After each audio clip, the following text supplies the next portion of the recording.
Welcome to the Freddie Kissoon show. Bring it! Let me ask you this question. I would like to ask the AG to propose legislation for what we call small claims court. There are lots of poor people, to an example you just gave, that they have issues with others and sometimes with large firms, but the lawyer fee is greater than the fee you're claiming. It is their right. Unlike the right that someone has, all of our rights exist in context. What is the context of a second medical opinion? Because you're disrespecting the process. No. Jesus, this is common sense, man.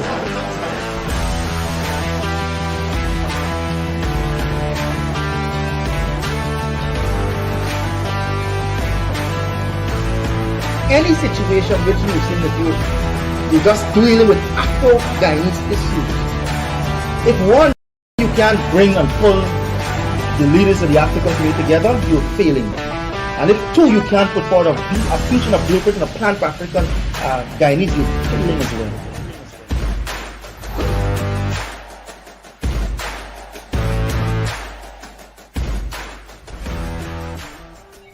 Hi there, pleasant Wednesday evening to you. This is the Freddie Kissoon show with co-host Leonard Craig. What we are going to do is continue with our format in which Leonard and I look at the contents of Guyana and put some analysis and interpretation to it.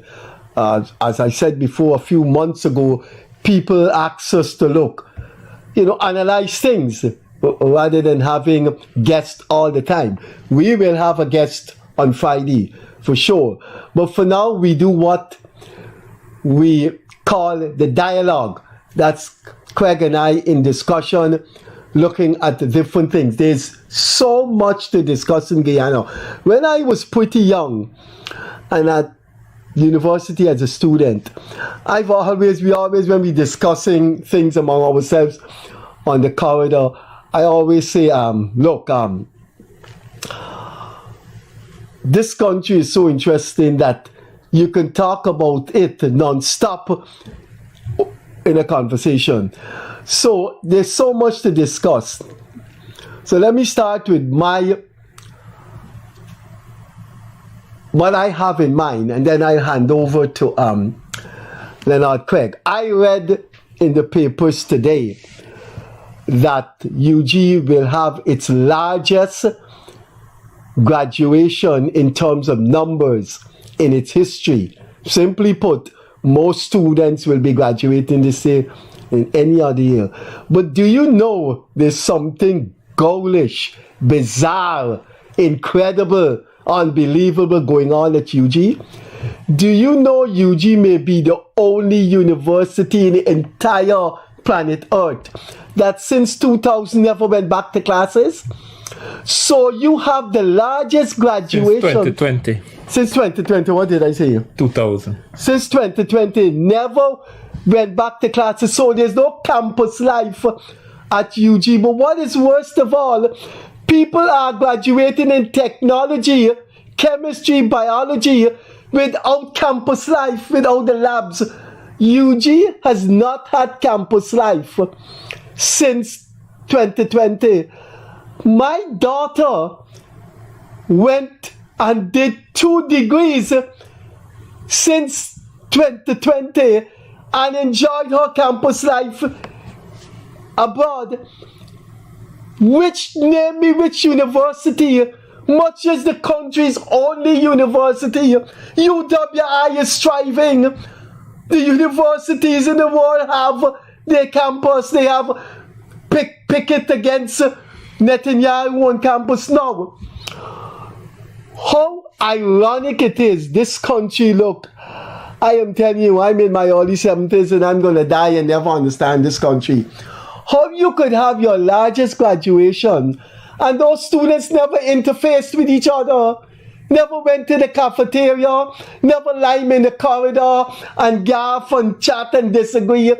UG has had no campus life. But listen to this.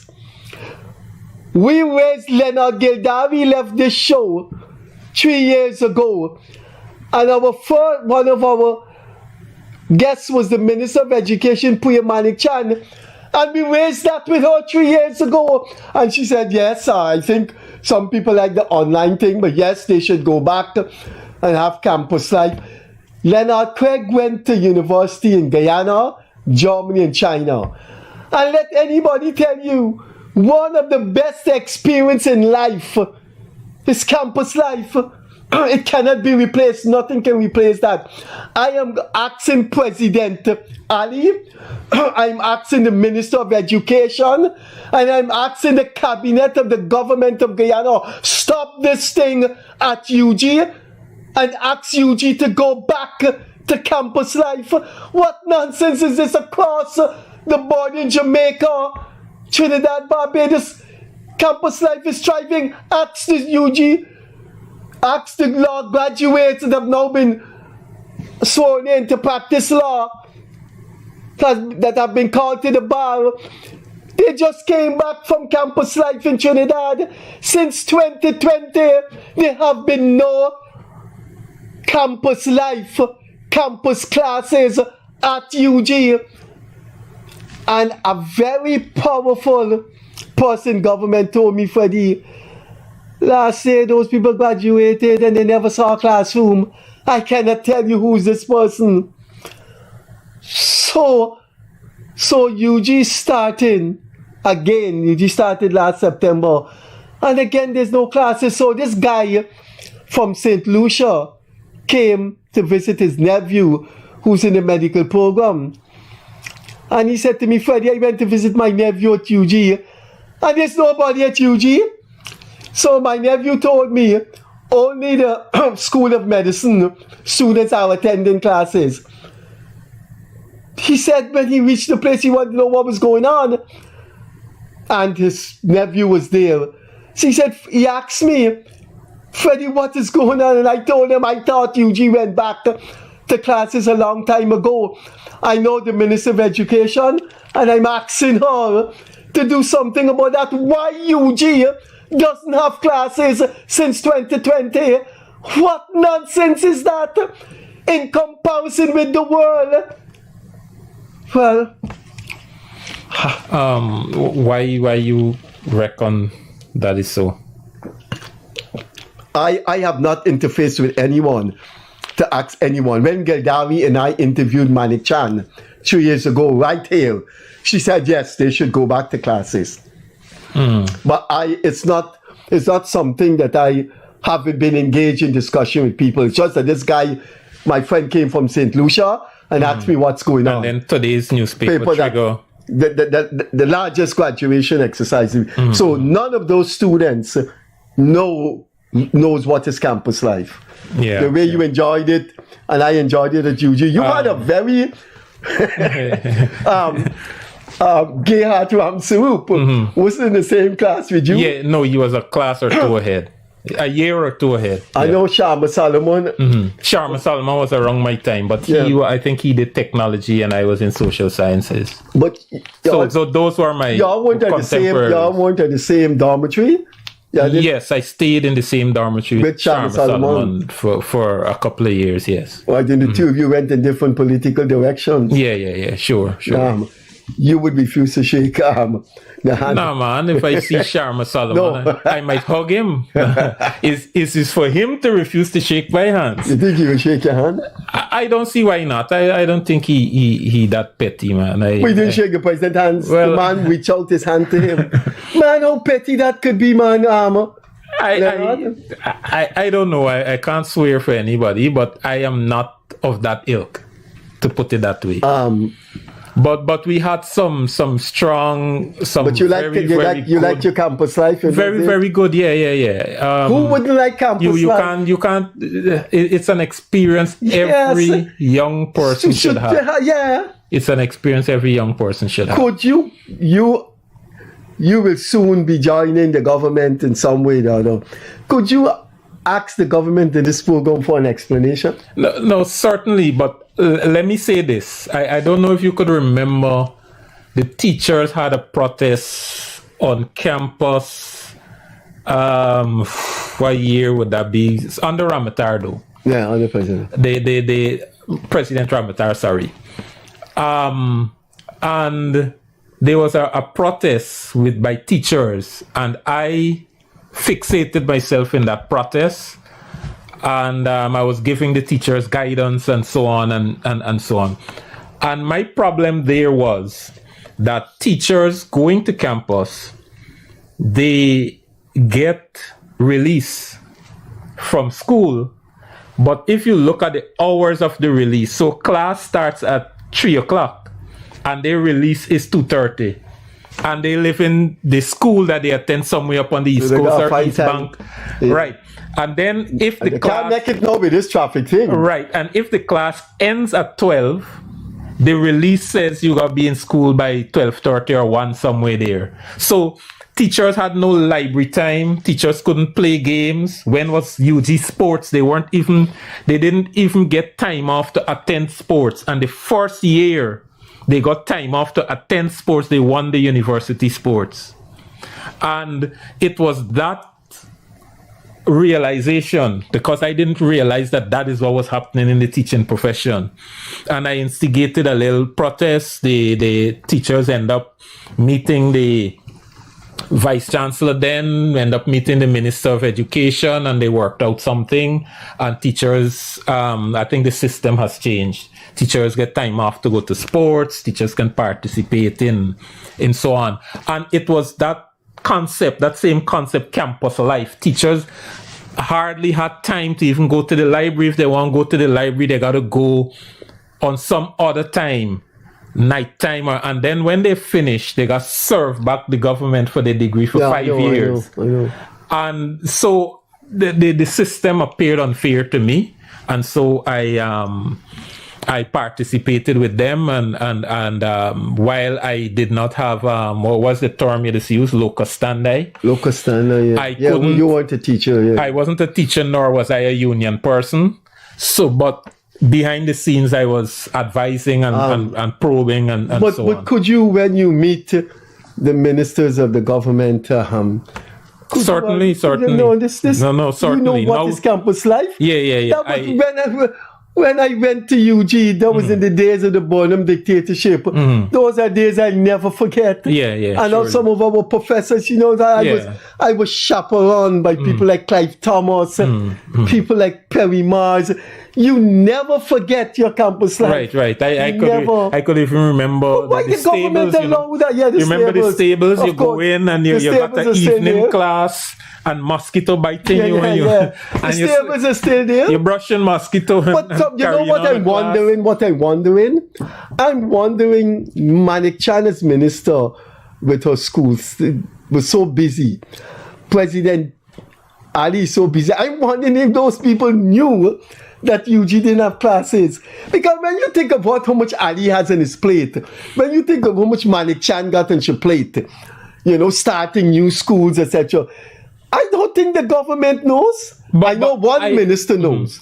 I know that they did not have class, but I didn't realize that class didn't resume till Since now. 2020. I thought, and I had read in the newspaper that classes would be phased in. Yeah. Like, for example, you mentioned medical students. Yeah. I thought then they're technology would have gone in, and then little by little, and then the full campus life would return. Yeah. And I didn't.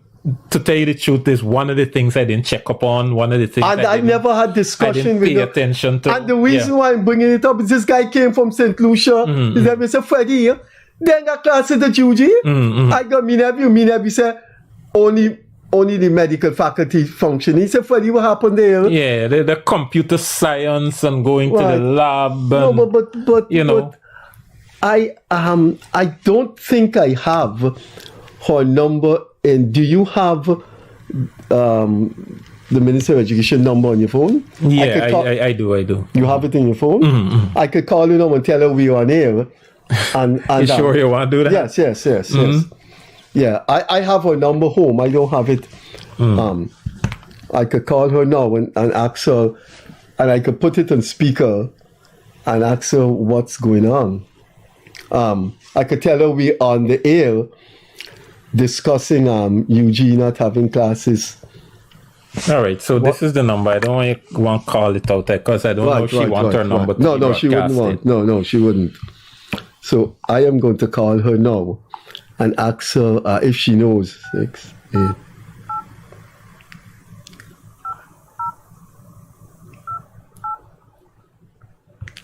No. Press this one. No. Don't put it on speaker. Talk to her first. Oh, okay. And then if she consents, you put it on speaker.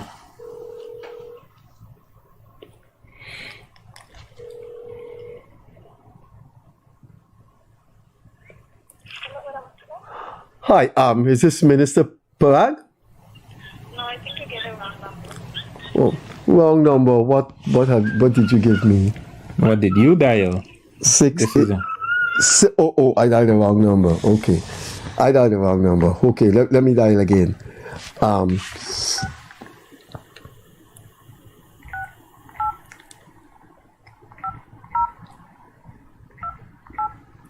Good.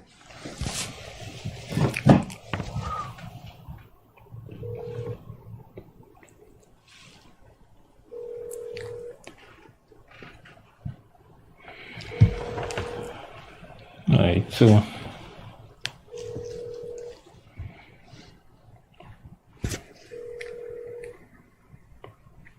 Unfortunately, it would be nice if she had answered. I hope she calls back. But I wonder if she knows. She was Minister of Local Government. I wonder if she knows. You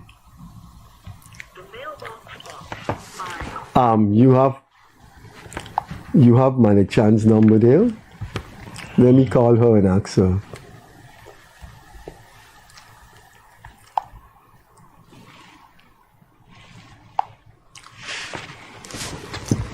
Right. Oh.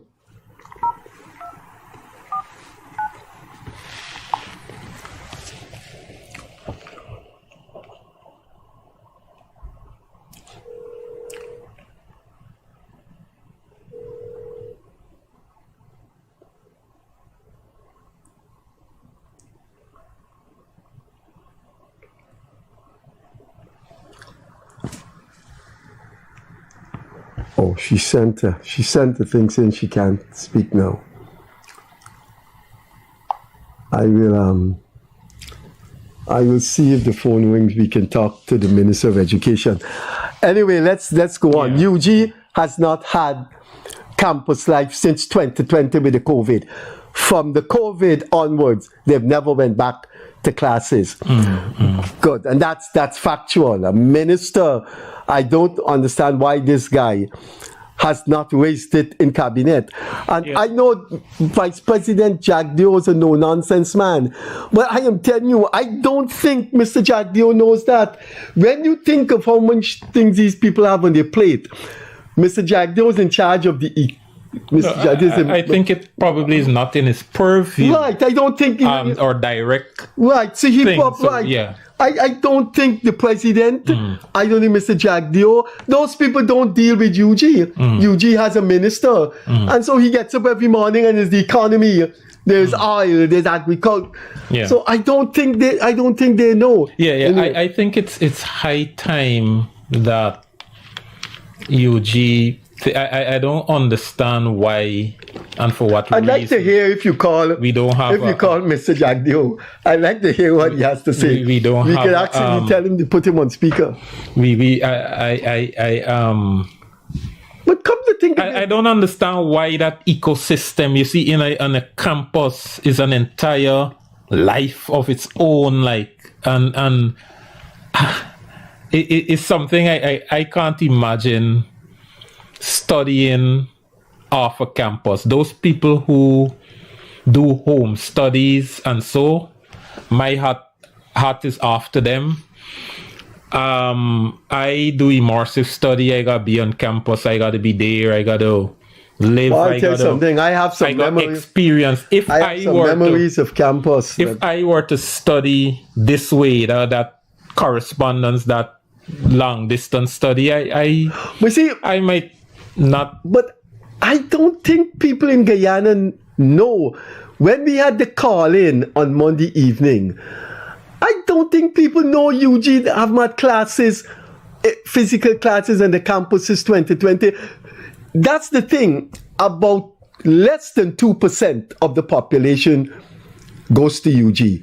UG is not like the police force. It's not like an institution that impact with people all the time. And I don't think people know that UG haven't got class. I don't think they know. A growing phenomenon is that lots of working people are attending classes, and many people quietly wish that UG do not go back to campus because it will change their circumstance. Yeah, I am. And so you won't find the shouting in the streets. But I believe young people, very young people they're in their entitled 20s to that, man. Yeah. It's especially people. You're going to be joining the government soon. You have to do something about that. You have to raise it when you see Mr. Jack. Well, in fact, when we come off this program, I'll raise it right away. Yeah, and we have lots of time left on this program. I'm going to try to get Sonia Parag. I know Minister Parag very well, and I will ask if we could put her on air so she could. And I will quote what Minister Manik Chan 3 years ago told Leonard Gildari and I. Anyway, look, I will see if I get Parag again. But it's something I want to ask you about. Something hilarious happened. Aubrey Norton gave a press conference, and this is what Norton said. Craig, I want to hear your analysis of this. At the press conference, he fielded questions, and when he was asked about the win victory, he said a lot of PNC supporters voted for win, thinking that would help the PNC. It's in the papers. It's in the paper. What? Wow. What is that? I believe that Aubrey Norton and others, how could that have helped? Unwittingly gave win impetus. Yeah, they gave wind, so to speak.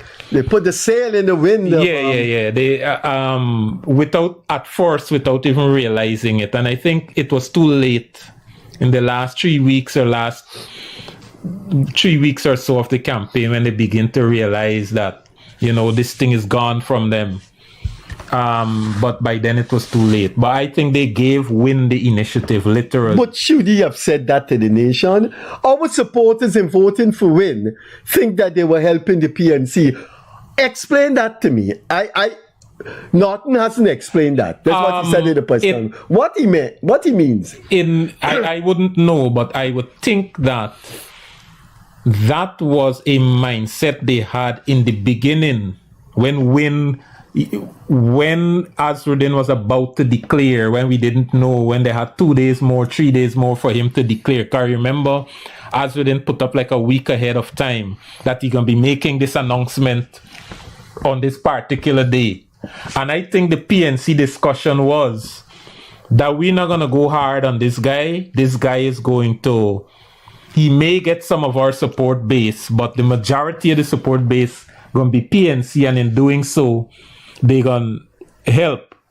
And I believe they were willing to sacrifice a few of their supporters. And I think that thought is probably stuck in Aubrey's head that, or he probably doesn't know how to articulate it differently. But I believe that they genuinely thought so, that they're going to sacrifice a few of their people so that it shores up Win, and then Win draws all the major or the majority of their support from the PPP and makes PPP a minority government at the very least. And I think that is the direction in which, or the orientation. So he was saying when they voted for Win, they were trying to help the PNC by making the PPP government a minority. You think that's what he meant? I think that's what he meant.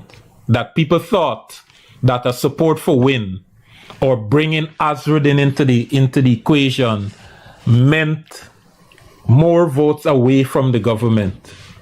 So that is the only conclusion I could come to. If there's another conclusion, I would be surprised. But I said it from the beginning. For example, I said it on Facebook and I got some savage attack, that I'm dishonest, I'm this, I'm that. And,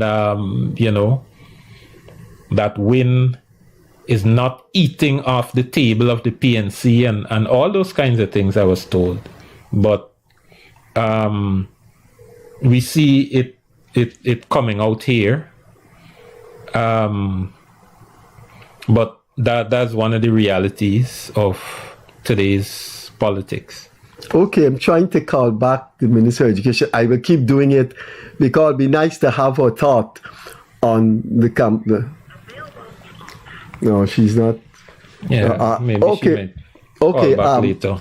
I hope she calls back before the program ends. Now, the Vincent Alexander thing has met with a response from the chairman of GCOM. And in the debate that is going on social media and in the mainstream print media, two things have come up. One is the position of the GCOM chairperson, Madam Justice Claudette Singh, that these are her words. She doesn't know where Alexander get this thing from, that a GCOM commissioner serves for life. She said she doesn't know where he got it from. The second thing that has come out in the debate is that in response to Alexander, well, look, if Win has to choose 3 GCOM commissioners from the opposition, he also has to choose a chairperson. Mm-hmm. But in the debate, it came out that the two routes are not identical. The nomination of a chairperson is different to the 3 appointed commissioners from the opposition. You don't do it the same way. So the debate is saying that how a new chairman comes about is not the same way the 3 opposition commissioners will be appointed. In one case, the commissioners, the opposition leader appoints 3 commissioners, sends the names to the president. In the case of GCOM, that's done, the chairperson, that's done separately. It's not a package. So it leaves the argument that the 3 opposition commissioners are chosen by the leader of the opposition. Those are some of the issues that came out that's going on in the debate, and it's in the papers all the time. Why is Alexander insisting? I could remember we had this dialogue and a couple months ago, and now the debate is... Yeah, well, my take on it is that, one, that the commissioners on GCOM is out of a political process, and my sincere belief is that the chairwoman should not insert herself, I would call it that, into a political process. She should remain above the fray and let somebody else should have instigated. No, but that. she responded to Alexander, who gave a public statement criticizing her and saying it's public knowledge. Yeah, but she is the first person who started the thing by saying GCOM is not meeting because they're waiting for the chair. Right, for the new opposition leader to appoint. But suppose that is the law. Suppose that is the constitution. She's saying that she did that because that's the legal procedure. Well, if we are not lawyers, that is what I'm about to say, is that the legal contortions and arguments and all of that are to be left to the lawyers and the process. But I am giving my take on it, and sometimes the most we can do is argue what we would have preferred to see rather than what it is in the Constitution.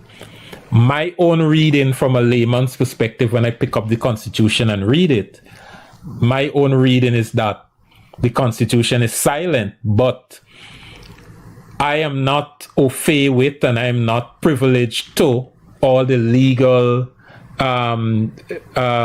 precedents and case studies and all those things that exist surrounding this thing. So I can't present a cogent argument, but as Citizen Craig in Guyana, and my local understanding of what is happening is that I would say this thing is a political process, and Justice Claudette Singh ought not to have gone there. I think she should have, and the mere fact... No, but you got to look at it. You got to look at why she said so. No. Alexander accused her of not calling GCOM into meetings. Yeah, but she got to call GCOM meetings until somebody else... There is nothing in the Constitution that says when there's a new opposition leader, GCOM dissolves, or opposition leader dissolves. You got to read that into it, and you got to use legal arguments into it. It is not in the clear language. And all I'm saying, when you use the precedent, you use whatever is there, you can arrive at that decision. A judge can arrive at that decision. But I'm saying in the clear text, there's nothing that says when a new opposition leader is appointed, or when a new opposition leader is about to be appointed. Did you read her statement? I think she actually quote the Constitution to say that's why she's not calling meeting. I think she quote, and in that same breath she said, where Alexander got this thing from about commissioners for life. Anyway, I think I know her. I'm going to persuade her to come on this program. What I saw in her thing is an interpretation, not an express text in the Constitution. And all I am saying, a new opposition leader has not yet been appointed. It therefore means then that Justice Singh should carry on GCOM until such a time when the opposition leader is appointed and the opposition leader expressed to her my desire to change these commissioners or something like that. I don't think I think her insertion is premature then, to put it that way. Right? Simply, for example, look the other day. But the lady is a former Court of Appeal judge. No, I hear you. You don't think she boxed the law books and the Constitution before she told Alexander GCOM cannot meet? You think I won't go there, and I won't make no further comments on it. It is what it is, and let it, as I said earlier, and I said in one of my Facebook posts, is that let the political process play out, and we're going to come to a conclusion. If Alexander feels strongly about that position that he took, that he's taken or has taken, more likely than not, the case will end up in court, and more likely than not, it will go all the way to the CCJ. And whatever those decisions are, we will have to live with them. So from November the 3rd, when the opposition leader is sworn in, what will be the position? If the interpretation is... What will be the position of Madam Claudette Singh? If you have a parliament in session, you have a legal opposition, could she call a meeting of GCOM with those three commissioners? My understanding of what she is saying is that a new opposition leader automatically dissolves GCOM. So the question of how a commissioner is removed and all of that doesn't come into play. Azruddin Mohammed could just go ahead and name 3 commissioners. In other words, my understanding is there is no impediment. Once he is appointed, there is no impediment to him naming 3 people, sending it to the president.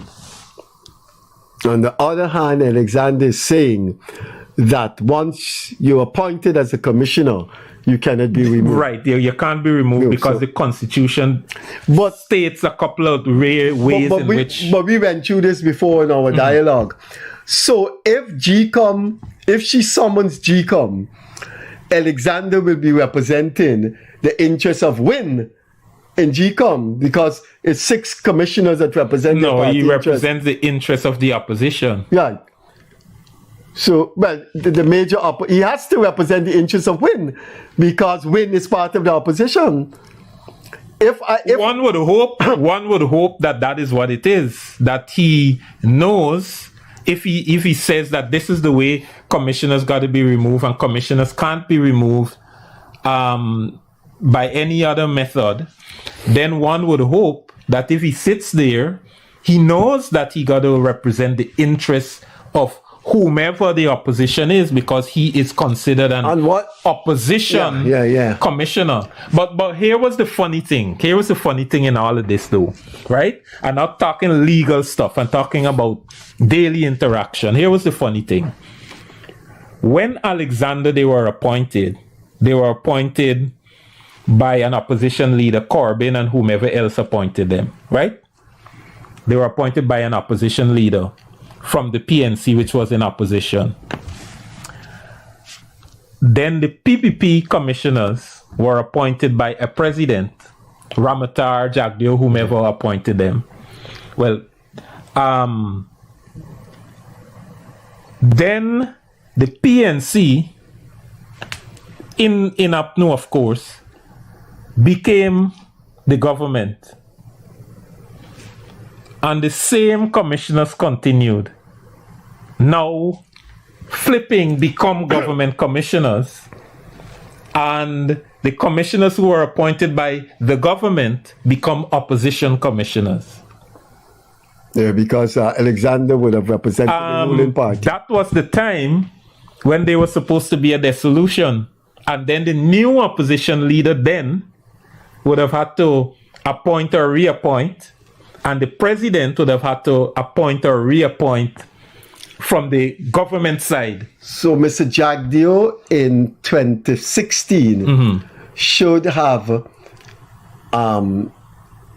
asked Claude, whoever was a thing, Suraj Bali. Now that I am the opposition leader, I have to appoint opposition commissioners. But they did that. Because but you did that. They asked Suraj Bali to be removed. No, they asked Suraj Bali to be removed. I'm talking about the commissioner. Sure. All I am saying is that Justice Claudette Singh's logic is feeding into what I am saying, that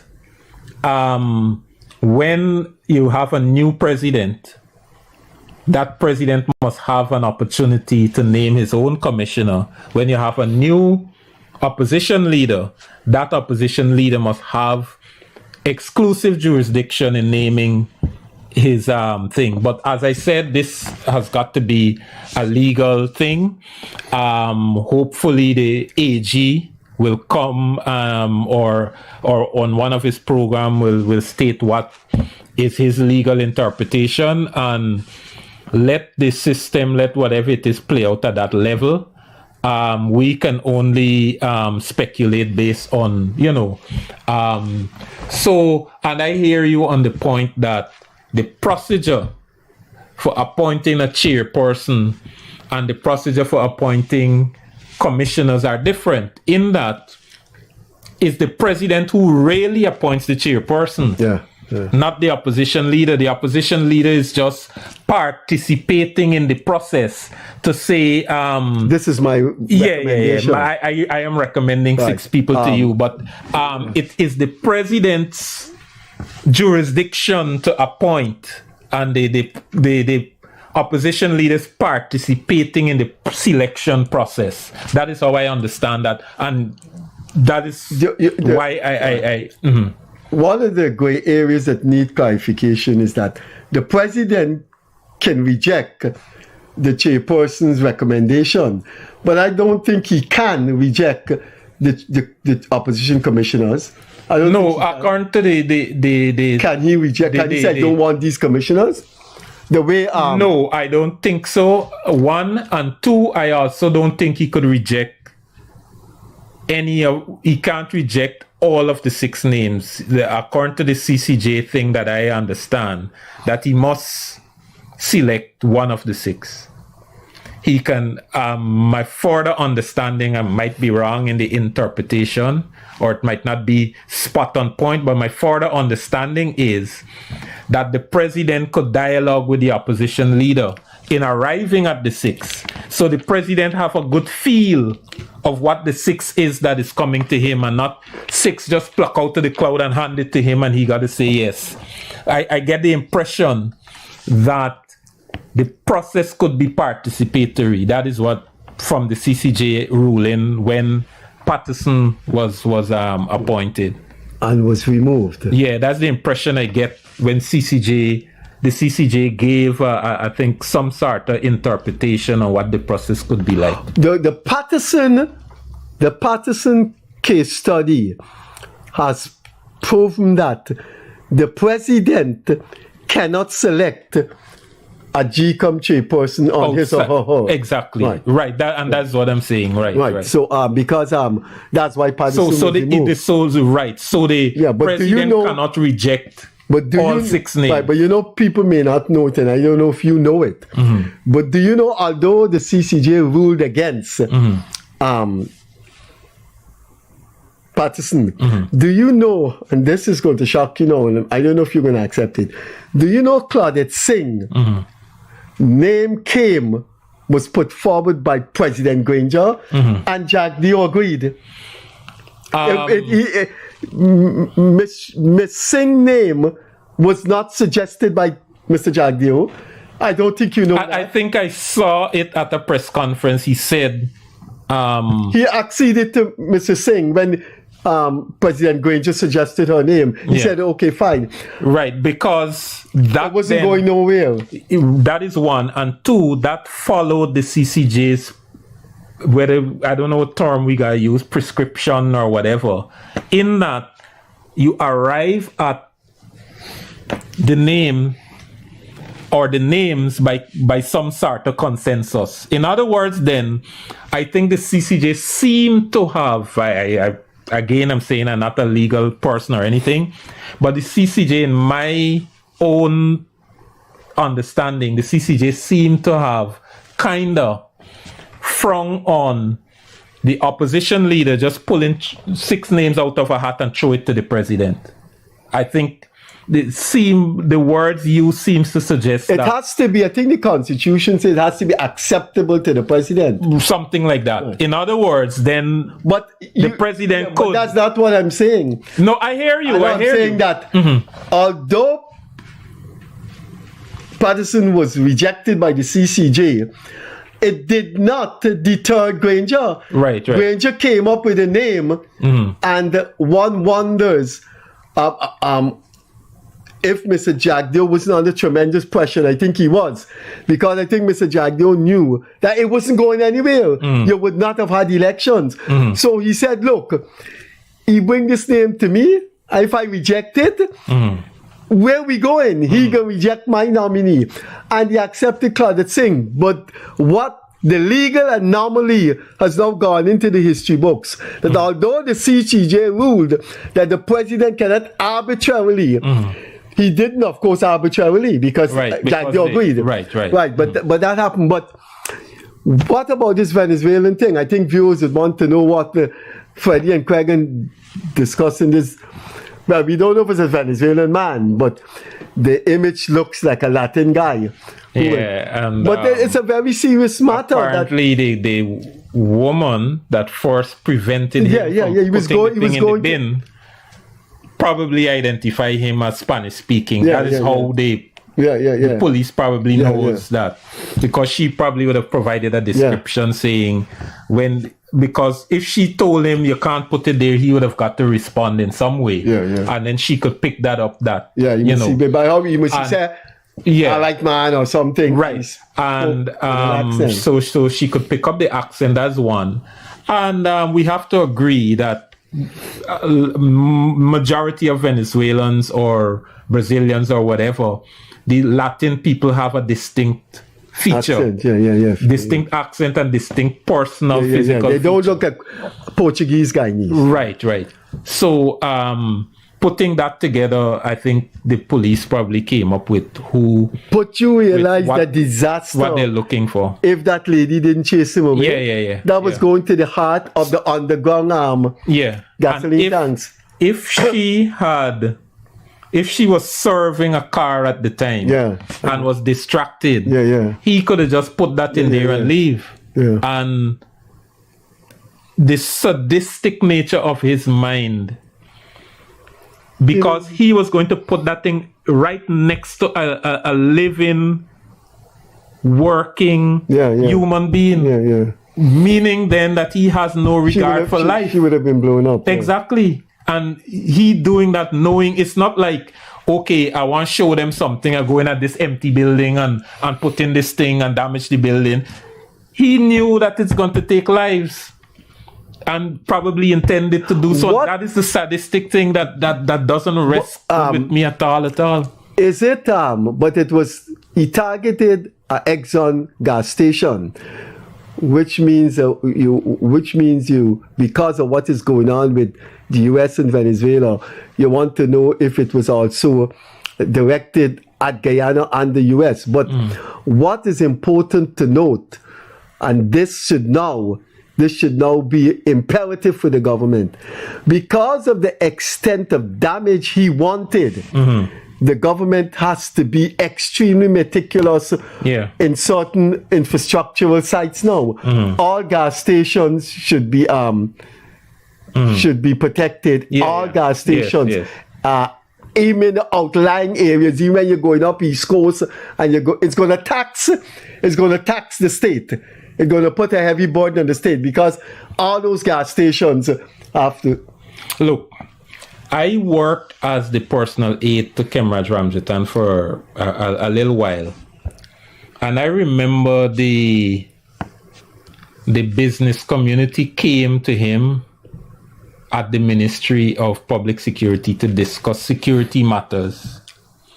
And one thing they were talking about was that, people being robbed and what have you.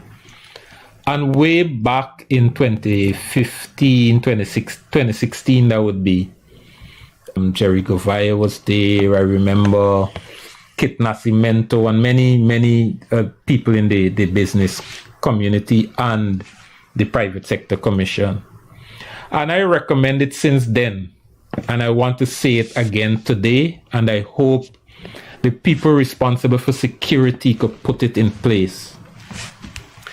It should be required. It should be a requirement. Maybe not necessarily a law, but find a way of being a voluntary requirement, like a self-enforcement among business people.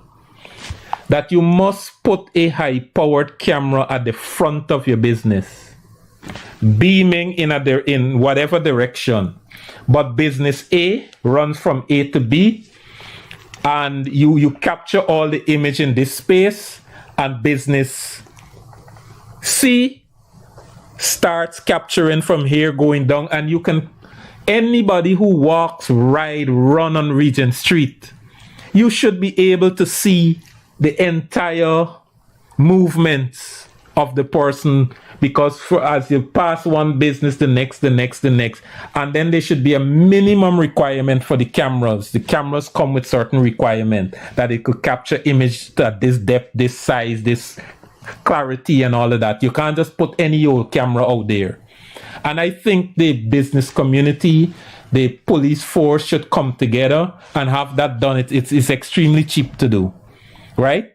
To just ensure that there's continuity along Regent, Rob Street, and the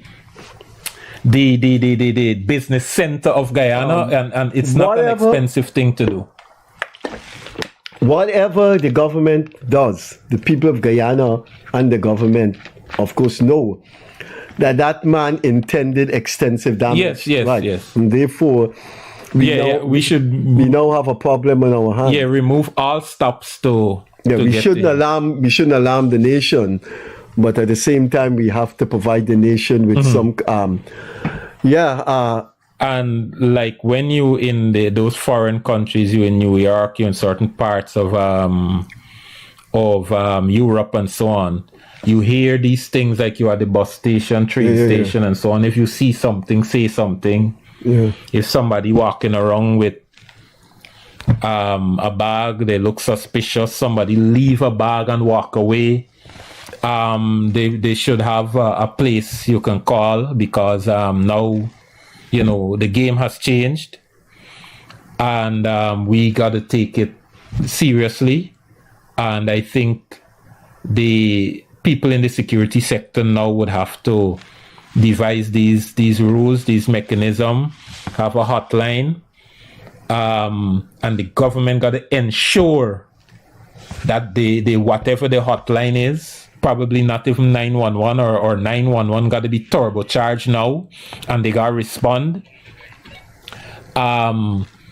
And people must have a place they can call when they see these suspicious activities. Yeah. The main guy that was in the frame, the police have arrested him.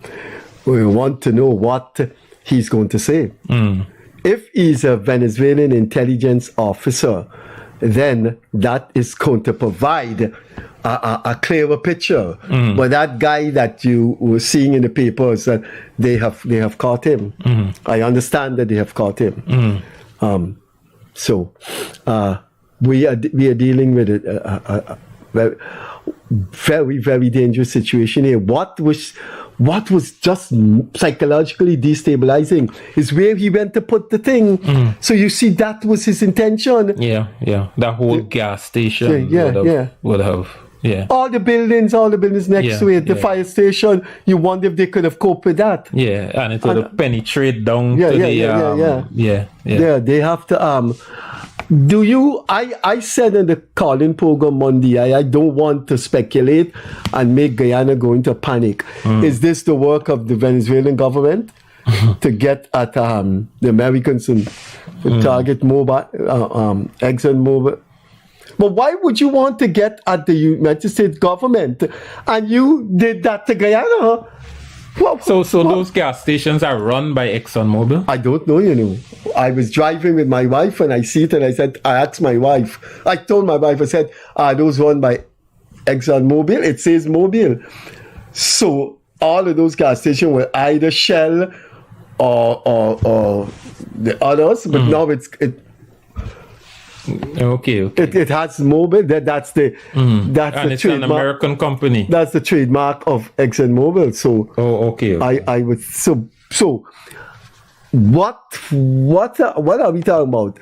An attempt to show the Americans, but why bring us into it?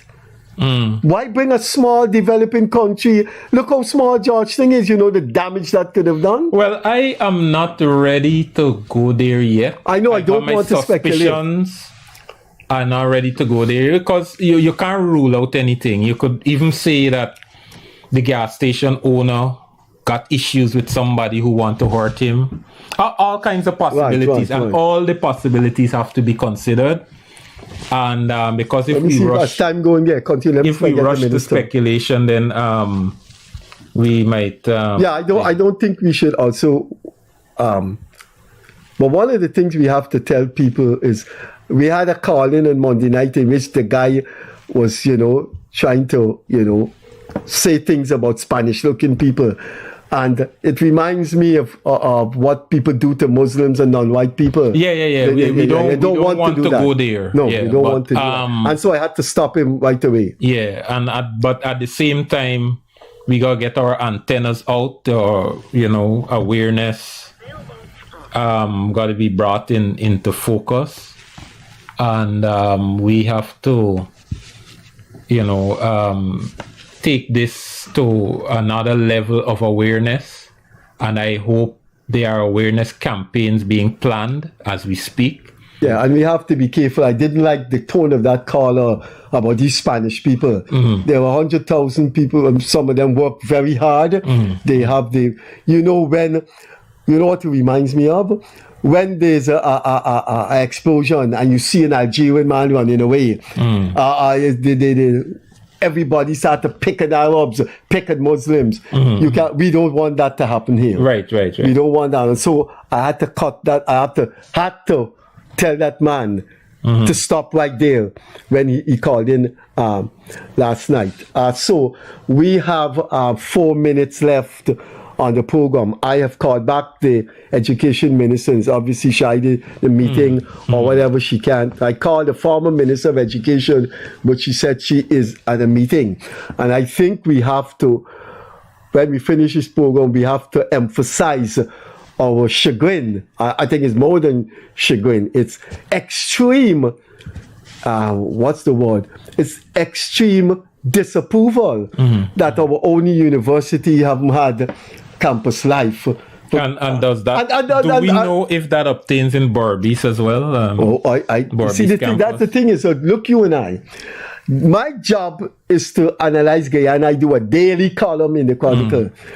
And the thing is, Eugene just got away with that. Under the radar, right. Quietly, because I don't even mind.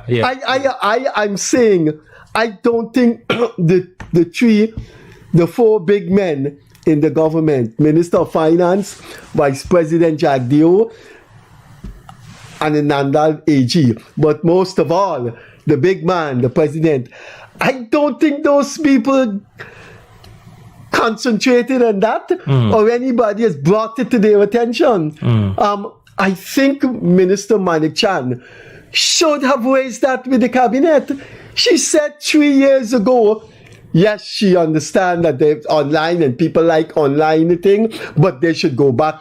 Yeah, I think they should at least have had a hybrid system. Yeah. Some classes. Not in chemistry, not in the sciences. So, you have to go to labs. Yeah, some classes should have been on campus. Yeah, literature and sociology. Some are online and so on. And a couple of them, people could have had a choice, because I don't mind the older working people in their 40s, people in their late 30s.